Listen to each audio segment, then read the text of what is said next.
ክርስቶስ ትንሣኤ ሙታን በአብይ ኃይል ወስልጣን አሳሮ ለሰይጣን አጋዞ ለአዳም ሰላም መይዜሰ ከሆነ ፍሳው ሰላም ክርስቶስ ዱዓ ከኤ ሁምና ፋንጎ ይሳቲን ሰይጣኒ ኒሞሃሜ አዳም ቢልሰበሄ ነገኝ ጃለሊ አዱኛ ሁንዱማፍ ተኤ መጋባ ከልልማ ከነፈረ ቁልቁሉ ዋቀይ ተቆሚን ከበጀምቶተ ማቲ ክርስቶስ ይጆሌን ሀረገኝ ቁልቁሌቲ ዱጎ ማርያም ለፋፍ ዶ ጅርተን መረት ነገኝ ዋቀዮ ሲኒፋ ባየተ ከመጋ ከሰኒ አኒ ነጋኮት ዋቀዮ ጉዳዳ ፋገለቱ vegan kun YouTube tawahedo ndebi qabdi jedudha YouTube kun YouTube arawan ta'e fundumti keessaniyyuu akka subscribe gotan maqaa waaqayyootiin isinin gaafadha YouTube barnoota wangeelaa kan seeraa fi dambii mana amantaa keenya eeggate kan barsiisan kan mana amantaa keenya hedduutu jira jechaadha isaan keessaa kun isa tokko kana malee Daana Tube kan jedhamu Yididiyaa Tube kan jedhamus hundumti keessan seenuudhaan subscribe akka gotan maqaa waaqayyootiin isin gaafanna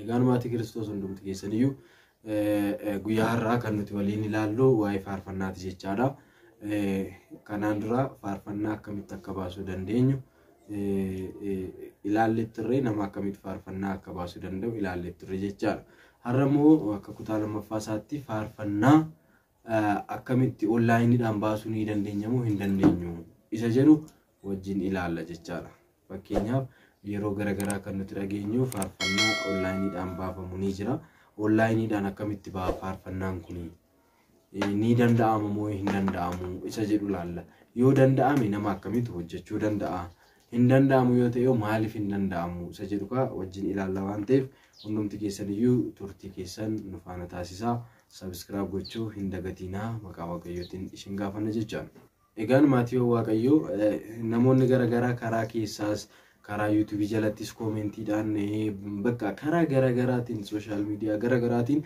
gaaffii isin kaastan kanadha yoo midhaan ani faarfadhu anis faarfachuun barbaada maaltu narraa eegama walaloo qopheeffadhee akkasii bakka gaaffii garaagaraatu jira kanaaf iyyuu nama akkamitti faarfannaa baasuu danda'a jalqaba amma fakkeenyaaf kana yoo kaasne asirratti wantoota garaagaraa ilaalla kaama tokkoffaa nama akkamitti faaruu baasuu danda'a faarfannaa kana faarfannaa akkamii baasuu akka dandeenyu faarfannaan kun an akkamii akka ta'uu danda'u kana malee immoo onlaayinii kanaan faarfannaa bahuun ni danda'a yoo danda'ame nama akkamiitu baasa yoo hin danda'amne ta'e immoo maaliif hin danda'amu isa jedhu laalla jecha egaan maatii waaqayyoo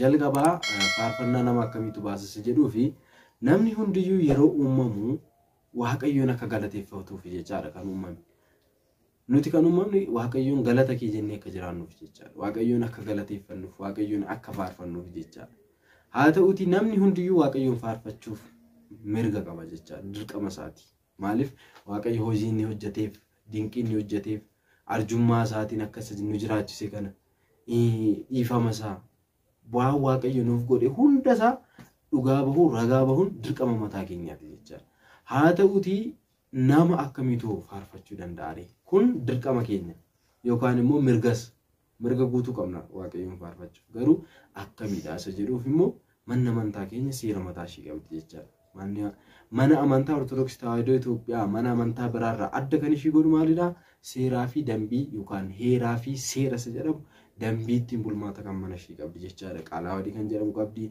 isaan mana amantaa ishii bushiidha kana malee immoo dogmaa qannoonaa teofiitii kan jedhamu yookaan immoo darbii darbuu kan jedhamu jira waan ta'eef isaan seera ishii dursatti jechaadha kanaaf iyyuu seerri immoo qaalaawwadii kanarra darbe kana malee immoo dogmaa qannoonaa fi teofiitii kanarra darbe immoo mana amantaa keenyatti fudhatama hin qabu jechaadha kanaaf nama akkamitti faarfachuu danda'a isa jedhuu fi tokkoffaa namni nama ta'e faarfachuu ni danda'a garuu akkamitti akka faarfatu immoo beekuu qaba fakkeenyaaf namni tokko ani waaqayyoon faarfadha jedhee waaqummaa isaa gadi kan qabu yoo faarfate kun fudhatama hin qabu amma akkuma addunyaan faarfachaa jirtu Yesuus naaf kadhata jedhee yoo faarfadhe kun amma faarfannaan jedhamu jechaadha amma fakkeenyaaf faarfattuun mana amantaa keenyaatii baatee immoo faarfannaa zarfii irratti yoo banne silanii maalida'u Yesuus na'u jettee faarfachaa kun haala kanaan Yesuus Kiristoos kadhataadha jennee yoo faarfanne kun maal cabsaa dogmaa qannoonaa fi tuffiitii mana amantaa keenyaa cabsaa jechaadha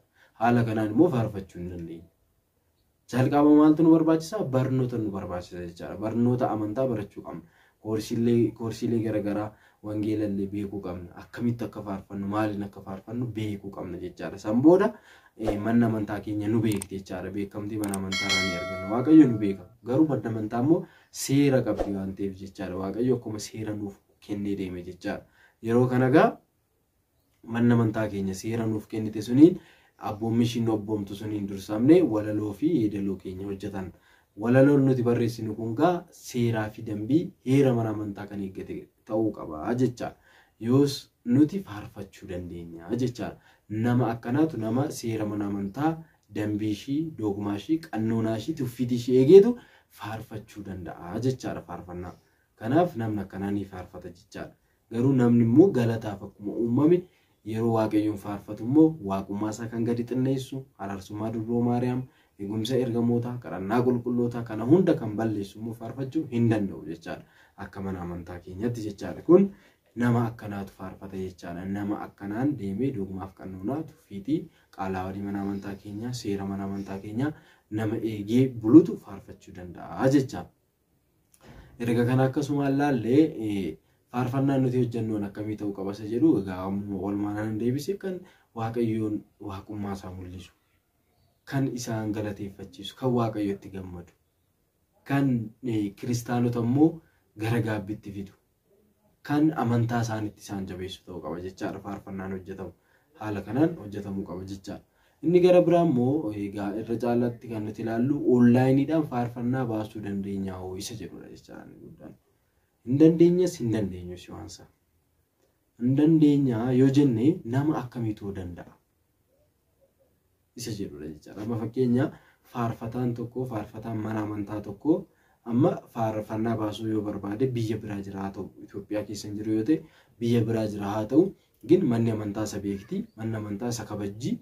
Namichi kun yookaan immoo mucayyoon kun kan mana amantaa keenyaatiin faarfatu yoo ta'e isaan kun gaa seeraan laalchisatanii faarfannaan isaanii sun kan mana amantaa keenya faana deemu yoo ta'e bakka jiranii sagalee erganii akka hojjetamuuf taasisuu ni danda'u. Isaan kun jechaadha. Maaliif silayyuu kan mana amantaati haalatu mijannee fi haala hin taane keessa jiraatanii waaqayyoon galateeffachuu barbaadu waan ta'eef baasuu yookaan faarfachuu ni danda'u. Garuu fakkeenyaaf namoonni tokko erga biyya Itoophiyaa gadhiisanii biyya ormaa deemanii karaa amma fakkeenya biyya Itoophiyaa keessatti intarneetnis akka garaatti hin jiru jechaadha. Akka barbaannetti argachuu hin dandeenyu silkiyyuu giddii dawwallaa intarneetii miti bilbilayyuu giddiidha kan nuti bilbilaatii jirru. Kanaafiyyuu amma biyya garagaraatti biyya guddatan keessatti amma intarneetiinis bilisa waan garagaraa yeroo argannu barnoota amantaa ni barannaa, waa'ee amantaa keenyaa nuuf galaa, waa'ee amantaa erga hubanneen booda faarfannaa garagaraa erga dhageenyiin booda faarfachuu barbaannaa jedhu. Hin faarfanna jedhanii waldaa garagaraa irratti kadhannaa taasisuu, waldaa garagaraa irratti wal gorsuu, wal barsiisu. San booda faarfataan ta'a jedhu. Kana malee namni hedduun karaa onlaayinii faarfannaa gadhiiseera jechaadha. Garuu kun immoo dogongoraa fi dogongora guddaadha jechaadha. Dogongora cimaadha. Namni karaa onlaayinii faarfannaa baasuu hin danda'u jechaadha gosa kanaan. Fakkeenyaaf namni cal jedhee faaruu baasu kun tokkoffaa waan baay'ee dhaba. Birrii isaanii dhaba. Akka barbaade akka abbaan isaan hojjechiisaa jiru waan fidi jedheen dirqama geessuu qabu jechaadha. Birrii humnaa ol yoo gaafate illee ni kaffalu. Bakka hin beekani waan ta'eef. Walaloo isaan barreessan sun illee toon laallamii, zoon guulalamiin. Haaluman taaneen bakka utuun guulalchiisin cal jedhanii hojjechuu danda'u. Kun immoo akkan sila jedhe waaqummaa waaqa keenyaa xiqqeessuu danda'an beekamu. Namni amma bakka kiristaana fakkaatee kan kiristaana balleessaa jiru jira waan ta'eef ortodoksii fakkaatanii uffata kun akkuma kanaa masqaliidhaan babbareedanii uffata akkanaa kan uffatanii kan mana amantaa keenya balleessan hedduutu jira waan ta'eef ansaan irraa dhufes ta'uu danda'a. Icciitii guddaa kan of keessaa qabatu ta'uus danda'a waan ta'eef kana kanallee hubachuu qabna jechaadha. Kana hubachuu qabna. Kanaaf onlaayiniidhaan kan namni baasuu danda'u akkuma isin jedhe barumsa amantaa kan barate manni amantaa kan isa beektu ta'uu qaba. Malee cal jedhee yoo faarfate amma fakkeenyaaf namni kun faarfataa eenyu jedhama. Faarfataa baluu yoo jedhame faarfataa mana amantaa eenyu jedhama. Fakkeenya barattoota dilbataa miti waldaa tokko keessa hin jiru waan garagaraa bakka tajaajila mana amantaa keessatti tajaajilaan jiru waan ta'eef eessatti beekamaa eessatti waamama maqaa kun amma. Kanaafiyyuu kunis jira waan ta'eef kanarraa of eeggachuu qabna. Warroonni onlaayiniidhaan faarfannaa baasna jettanii karoorfitanis amma kaastanii yoo dhiistan gaariidha. Sanarra biyya keessanitti nagaadhaan galtanii mana amantaatti deddeebitanii barnoota amantaa barattanii erga waan hunduu isinii galee erga riitimii eeguu qabdanii. Amma fakkeenyaaf sagalee waraabdanii ni ergitu. Sagaleen keessan kun kiraara wajjin galuu dhiisuu danda'a, ulullee faana galuu dhiisuu danda'a, kabarootti galuu dhiisuu danda'a. Isaan bakka birrii isaaniitiif jedhanii bakka akkuma hin taanetti walitti hirkisanii isinitti ergu bakka kanaan dura waan baay'ee arginirra waan ta'eef. Kanaaf egaa hundumti keessan kanarraa of qusachuu qabdu jechaadha. Bakka osoo hin beekiin nama fakkeenya namni kabaroo rukutuu hin dandeenye amma faarfachuu hin danda'u irra caala. Haa ta'utii garuu riitimiidha bakka kabaroo rukuchuu jecha riitimii akka nu eegsisuuf jechaadha. Akka haalaan faarfannu malee akka sagaleen keenya hin gottotamne waan garagaraatti jira jechaadha. Meejarii nuti ittiin faarfannu illee tokko ta'uu dhiisuu danda'a. Amma fakkeenyaaf faarfannaa tokko motoon sinii jedhee amma utuma faarfannooma meejarii jechaan gaa sagalee wal fakkaataadhaan deemu jechaadha. Amma fakkeenyaaf sagalee dhaabbataa kan keenya jechaadha. Dhaabbataa kan ta'e sagalee dhaabbataa keenya kan ittiin nuti faarfannudha jechaadha. Amma fakkeenyaaf otoo faaruu tokko faarfattu ta'a. Faaruu kana onlaayiniidhaan akkasiin hojjetuun barbaaddu ta'e amma fakkeenyaan faarfadhee tun isinitti agarsiisi haala isaa. Faarfannaa kennaa guyyaa jimaataa dhutu isinii faarfadhe. Kennaa guyyaa jimaataa Maariyaam badhaasa gooftaa gara fakkaamsi ganaa dubroo haadha ulfinaa. Akkasitti yoo deeme akkasitti fixuun qaba jechaadha malee fakkeenyaaf ani isin ergitan immoo nama tokko akkuma nageenyu hin jammaram. Kennaa guyyaa jimaataa Maariyaam badhaasa gooftaa era gidduutti immoo laala. Sagalee wal fakkaataa miti, sagalee dhaabbataa miti. Kanallee addan baasuu qaba. Amma Maariyaam badhaasa gooftaa ol baagu gara fakkaamsi ganaa akkasitti deema. Inni dura gara fakkaamsi ganaa dubroo haadha ulfinaa argitanii. Egaa amma zeemaa kana lama otoo argitanii meejarii 3 yeroo argitanii kiraarri kun achitti san bira meeshaan jechaadha iddoo kanatti san bira ta'uu danda'a jechaadha. Kanaaf kanallee adda baafattanii beekuu qabdu. Achi teessanii cal jettanii sagalee ergitanii birrii keessan fixxanii waan garagaraa fixxanii bakka itti waamamtan hin qabdanii poosteera agarsiisuun faarfannaa yuutuubiidhaan gadhiisuun kun seeraan aladha waan ta'eef jechaadha. Otoo manni amantaa keenya hin beekiin isaan irra tajaajiltanii Waaqayyoon galateeffachuu barbaadan haala kanaan ta'uu qaba. Waaqayyo kana hunda ilaalu garuu manni amantaa keenya seera qabdi. Seera mana amantaa diiguun immoo seera Waaqayyo diiguudha waan ta'eef kana hubachuu qabnan sin jedhamati Waaqayyo. Kanaaf onlaayiniidhaan faarfannaa baasuun ni dandeenya isa jedhamu ni dandeenya sin dandeenyu siidha jechaadha deebiinsaa. Kanaan duras na gaafattanitti ture. In dandeenya yoo jedhame nama seera mana amantaa eegee duraan faarfachaa ture. Ammas manni amantaa isa beektu nama faarfannaa kanaan dura hojjechaa ture yoo haalli isaaf mijachuu baate biyya biraa jiraate baasuu danda'a. Garuu namni kun immoo inni hin dandeenye immoo manni amantaa kan isa hin beekne barumnoota amantaa kan seeraan hin baranne yookaan barattoota dilbataa keessa waldaalee manni amantaa beektu mana amantaa keessatti hundaa'e isa keessa kan hin jirre yoo ta'e hojjechuu hin danda'u jechaadha. Kanaafiyyuu kanaaf kan kana fakkaatan jechaadha waa'een faarfannaa. Kanaaf maatii Waaqayyoo haala kanaan deddeebi'uu qabdu.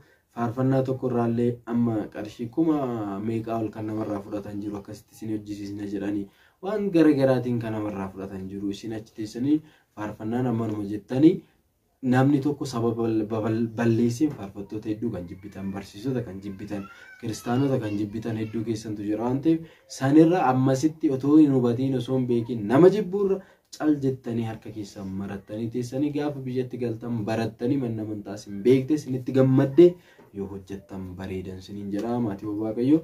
Egaa daqiiqaa muraasa kana keessatti kana ilaalleerra. Kan gaaffii isinitti ta'e yoo jiraate immoo komentii jalatti barreessaa. YouTube kana subscribe godhaa. Egaa hundumti keessaniyyuu bakka jirtanitti jabaadhaa dhaabbadhaa. Waaqayyo isin faana haa ta'u biyya isin jirtan Waaqayyo nageenya isaatiin mana isin jirtanis illee nageenya isaatiin haa daawwatu. Ijoollee Itoophiyaa biyya garagaraa jirtan Waaqayyo nagaan jaalalaan isin tiksee isin eegee biyya keessanitti isin haa galchu. Biyya keessa kan jirtanis nageenya jaalalaan wajjuman nu haa jiraachisu. Waaqayyo biyya keenya Itoophiyaa amantaa keenya Ortodoksii Tawaahidoo abboota amantaa keenyaa barsiisota lubootas hunduma isaanii faarfattoota nageenyaan jaalalaan nuuf haa eegu. Nutis immoo kan baranne irraa kan ittiin bannu osoo hin taane kan firii 30-60 dhibba buusnee har'a tajaajila mana isaa boru dhaala mootummaa isaa akka ta'an fidhaa fi hima isaa nuuf haa ta'u. Nageenyi Waaqayyoo bakki jirtanitti isiniif haa baay'atu. Nagaa ta'a.